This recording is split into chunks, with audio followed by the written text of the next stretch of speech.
A very good morning to everyone. Today we will discuss the topic Universalization of Elementary Education. And before I begin with the topic, I would like to introduce myself. I am Ms. Deepti Madhura, Assistant Professor from Amity Institute of Education, New Delhi.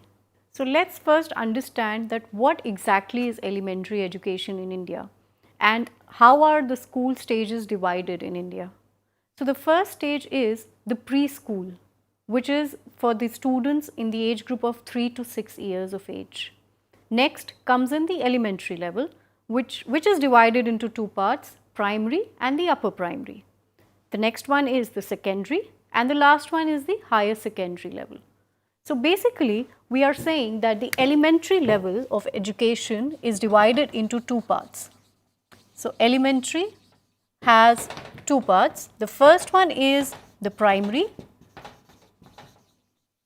and the second one is the upper primary. Now upper primary and primary, they are different. The first primary is for the age group of 6 to 11 years and classes from 1st to 5 are considered in the primary level, right? And as I said, the age group is 6 to 11 years.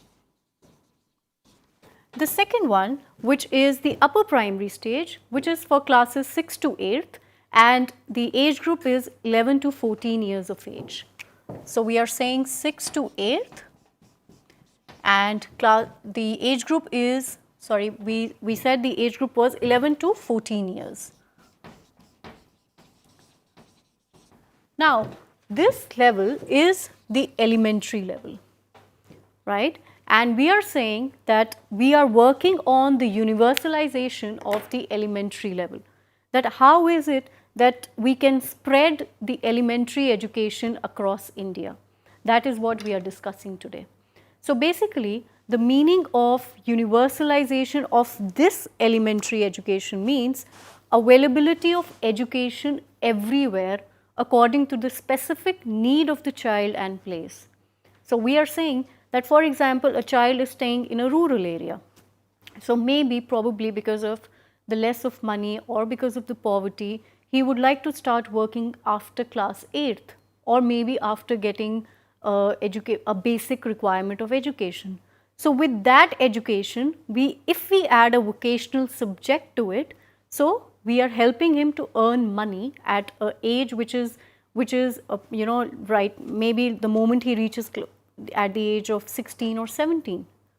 So according to the need of the child, we are giving him education. Adding a vocational subject a bit early in the rural areas might help, right, as compared to the urban areas. So we are saying that availability of education everywhere according to the specific need of the child and place. The second thing which comes under universalization of education is that it can also be defined as the availability and equal opportunity to everyone so that they can educate themselves, right? So we are saying that there are two things which are coming under universalization of education. The first one is availability of education.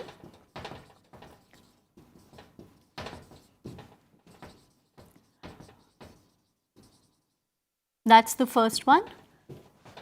And the second one is this availability of education is as per the equal opportunity that we are giving to everyone. So equal opportunity. This is what we are saying here. Availability of education and giving equal opportunity. So we can also justify this by saying that universalization of elementary education has four things. The first one is the universal access. So I'll write down here. The first one is universal access. Now what do I mean by universal access? Universal access is that I'm saying that every child is getting that benefit of the education. Everywhere it is available. He can easily access it. If he is staying in some remote area of Bihar or maybe some remote area of Jammu and Kashmir, he has the school and he is able to get the education, right? Nobody can deny him for the education. The second one we are saying is universal again, but universal enrollment. That's the second one. Now, under universal enrollment, we are saying that again we cannot deny anyone from admission. We cannot say that, oh, you're from this particular caste and we are asking you not to join our school. We cannot deny that. We cannot tell a child that, oh, you belong to a very poor background, so we are not giving you any admission. If he can afford the fees, nobody can deny him. And if the education is free of cost, then of course you cannot deny a child on the basis of saying that, oh, you're from a poor background. So that is universal enrollment, right? The third one is universal retention. Now, universal retention says, as the word retention is saying, that we are retaining the child. We would like to decrease the dropout rate. We want the child to complete his education and not leave his education right after class 5th or after 8th, which usually happens with girls in rural areas because of maybe the sanitation problem or because of the family pressure or maybe because of the child marriage. So the school, this concept is trying to retain the child. At times, even the child is not able to, continue with his education because he finds it quite boring. He thinks that, oh, I am not going to, this education is of no use to me. So that is universal retention. So we are trying that the child continues with his education and doesn't go for a dropout. The last one here is universal achievement through quality education. Now, universal achievement. Now, under universal achievement, we are saying that we are telling the child that please work hard and the evaluation score is such that the child is able to get at least above 50%, if not 99%, but at least he is able to pass the exams. So we are waiting for a situation where everybody in the school is able to pass the exams, right? Now this universal achievement can come only if there is quality in education, only if we have educated teachers, only if we are teaching the child as per his interest, so as to gain his interest towards the subject, so that he passes the exams easily. So that is what universalization of elementary education is all about. So it basically says availability of education and equal opportunity for everyone. These are the two concepts under universalization of elementary education. The next one says that there are 4 things which universalization of elementary education is trying to do. The first one is universal access. Everybody gets the access to study. Everybody has the facility to study. The second one says universal enrollment. Everybody gets the admission in the school. The third one says universal retention. Now, universal retention is about retaining the child in the school. And the fourth one is universal achievement. Universal achievement is saying that the child is able to pass his exams. Retain access तो मिल गया, enrollment भी मिल गया, retention भी मिल गया. Now what about the achievement? That whether he is able to retain, get the desired scores or not. So this is what is universalization of education. Now there are various projects which have come up under the universalization of elementary education, and we will discuss about all these projects. Okay, so as I was saying that we are discussing about the projects under the universalization of elementary education. So the first one under this that we will discuss today is Uttar Pradesh Basic Education Project. Now as the name says, this project was under Uttar Pradesh government. I am sure this much is clear to everyone, that it says Uttar Pradesh Basic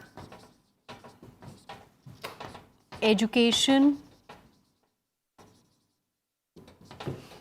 Project.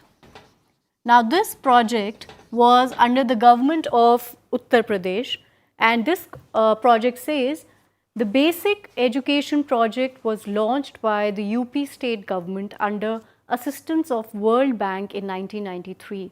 So that was roughly around 20 years back that we started with this project.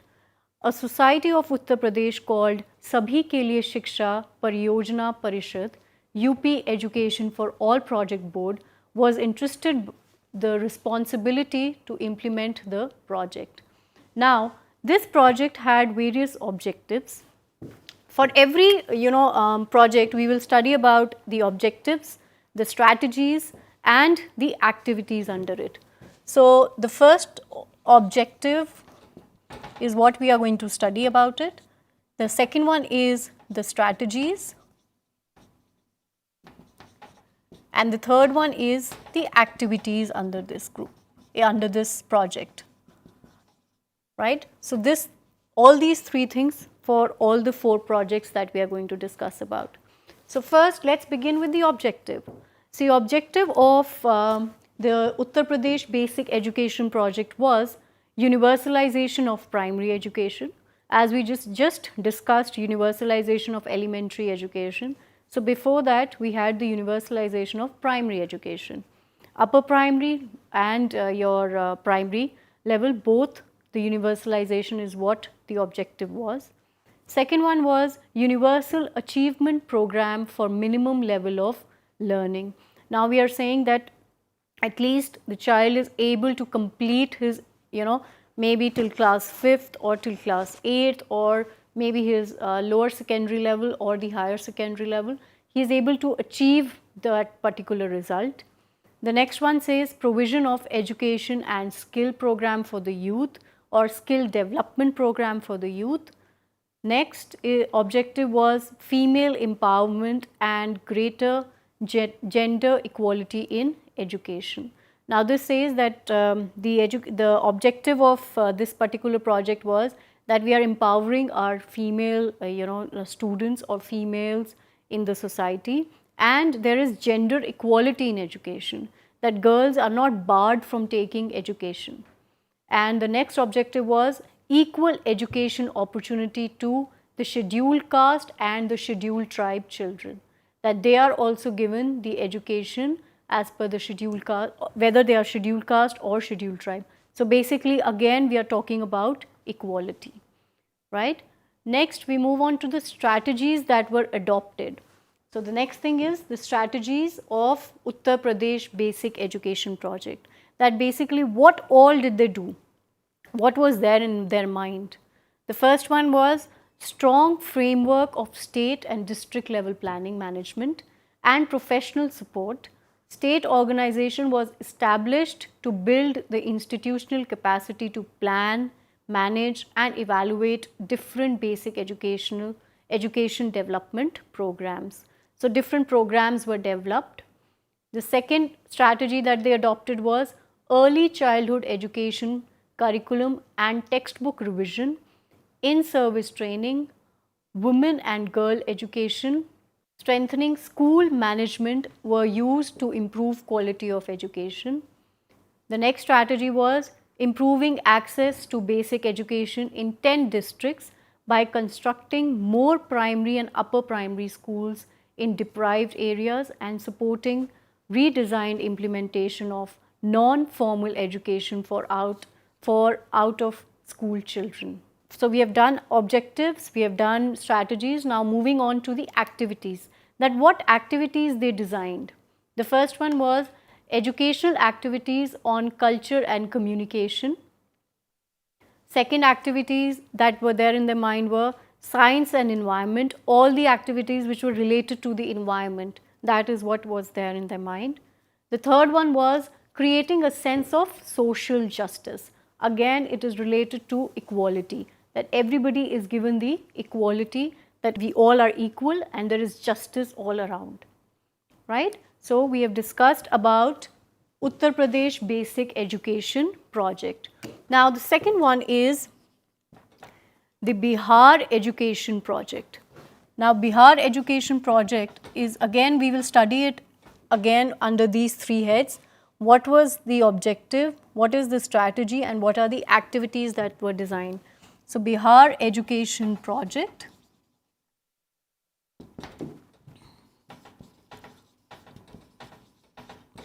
Now, Bihar education, as the name suggests, again, it is related to the state of Bihar in India. The first one was related to Uttar Pradesh, second one is related to Bihar. It says UNICEF, Government of India and Government of Bihar had jointly undertaken this project. The project lays special emphasis on the education of deprived section of the society, such as the scheduled caste and the scheduled tribe, and of course the women which were lagging behind. So UNICEF, Government of India and the Government of Bihar, all three of them together, they joined their hands just to lay emphasis on the education. And what three sections were given importance? Scheduled caste, scheduled tribes and the women in the society of Bihar. So the objectives of the project, again the similar one. The first one was universalization of primary education. Second one, orientation of the educational system so as to serve the objectives of equality for women and their empowerment. Next objective, making necessary interventions to provide equal educational opportunity to adults and children belonging to the lower caste, ethnic communities and poorest sections of the society. The last objective of of this project was to increase enrollment capacity of the education and reduce the dropout, especially of the girls and the scheduled caste students. We all are aware that the girls in every rural area, they are not given that much of importance. So all these projects, whether it is Uttar Pradesh project or whether it's the Bihar education project, all are working towards the upliftment of the women in the society or girls in the society. So the strategies that they formed were, the first one, construction of about 11,000 primary and upper primary classroom. That was their first strategy, that till the time we don't have the classrooms, where will we ask the students to come and sit?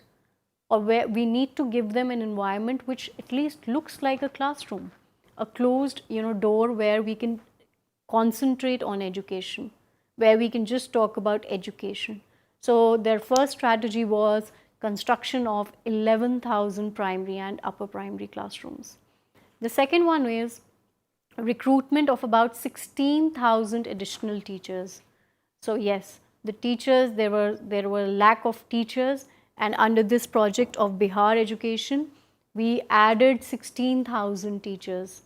We are saying that we need more teachers so that the education facility is, there is a standard, there's an increase in the standard. The next one was training of the newly recruited teachers. Now this project stated that if the teachers who are being recruited, they are not properly trained, we cannot retain the child in the school. They have to be trained to teach every child in the classroom, irrespective of their background, irrespective of their mental ability. So training them was very much important. The next strategy, which was provision of the materials that has been there, that have to be constructed. Provision of the materials that have to be constructed in the school for the child, and also the provision of increasing the infrastructure in the school. Various labs had to be opened so that the child is able to get the practical knowledge of the subjects. He has a place where he can study more about a particular subject. The next strategy that they stated was participatory planning and implementation. Of course, everything had to go with a plan and has to be implementation, and the implementation of Mahila Samakhya component, basically again involving women into education. So the activities that they did, the Bihar education project, the first one was organization of village education committees and community involvement in the program implementation at the grassroots level. which was very essential, which was very important, that from village or from the grassroots level we start creating awareness that education is important and it is very beneficial for your child. So what they started doing, that they created communities from the villages. A village election committee was formed which had the people from the village who constituted it and encouraged the people in the village to send their child to the school. The next activity was non-formal education through the non-government organizations.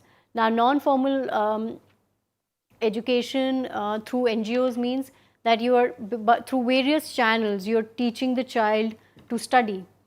Through various channels, you are making the child study and also taking the help from the NGOs. Now, if the child is not able to go to the school, we are helping, we are, going to where the child is going and teaching him there itself.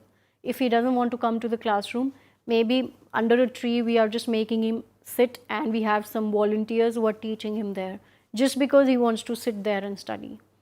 So not restricting it to the classroom or to the school. So taking help from the various NGOs. The next one is organization of state level workshop, training of key persons and primary teachers for minimum level of learning is given. Constitution of core group at district level for women's development. Enrollment drives, poster workshops, expansion of the concept of rural libraries, etc. Now these are what they worked on. Introduction of computerized monitoring system for the education sector. Working on the computerized monitoring, that everything in the education sector is working, right? And then maintaining a record that whether every sector, whether every sector of in the society is getting all the things that are required for education. This was this. And then the activities that they considered were, the first one was Mahila Samkhya, which meant to establish local accountability of the schools, to play an active role in management of ECCE and NFE centers, support teachers and participate in VEC. That is one of the major activity that they worked on. Now moving on to the next project, which was the Lok Jambish. Now Lok Jambish is the project from Rajasthan. Lok Jambish, so the first one is from Uttar Pradesh, second is Bihar, and this next one is from Rajasthan, which is Lok Jambish. I am writing the name of the state here, which says from Rajasthan, and the name of the project is Lok Jambish.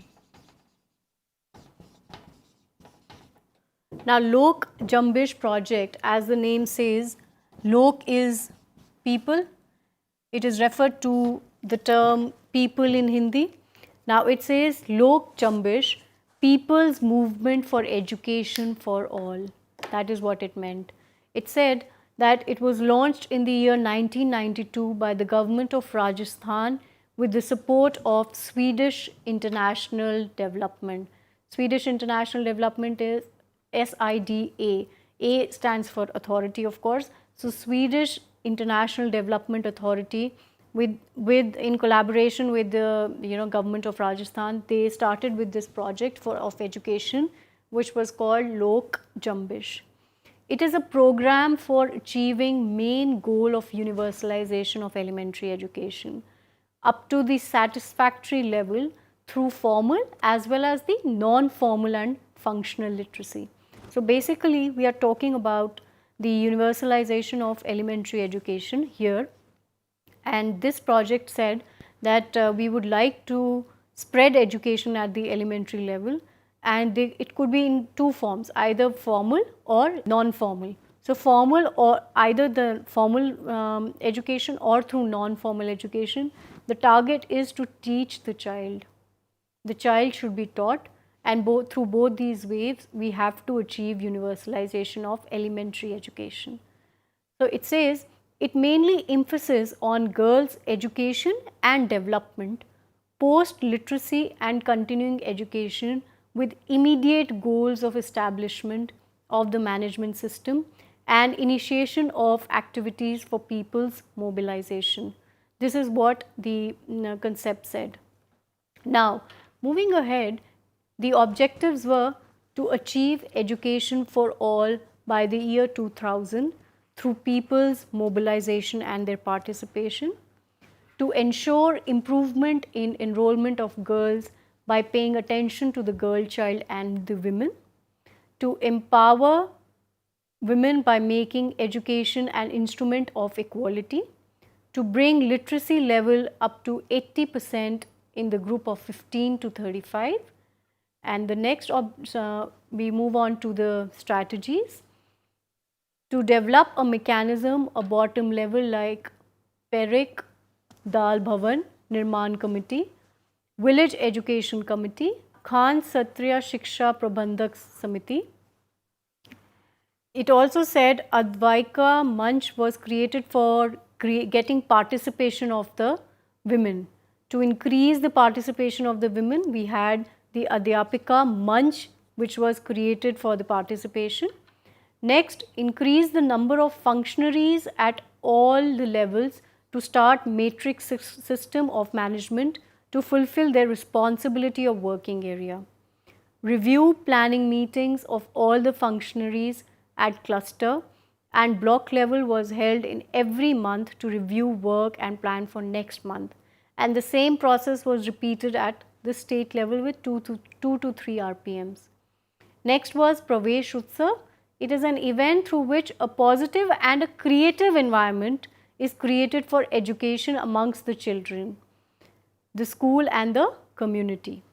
So finally, the activities under this were hostels for the tribal children, madrasa, school health program, Angarwadi centers, Mahila Shikshak Vihar and Balika Shikshak Shivir. Now all these were the activities under Lok Jambish. So today we have discussed about universalization of elementary education, its meaning, and then we discussed about 3 projects. The first one is the Uttar Pradesh Basic Education Project, the second one is the Bihar Education Project, and the third one is the project from Rajasthan, Lok Jambish. And all these 3 projects we studied about their objectives, strategies and the activities under them. I hope the session was clear. Thank you so much.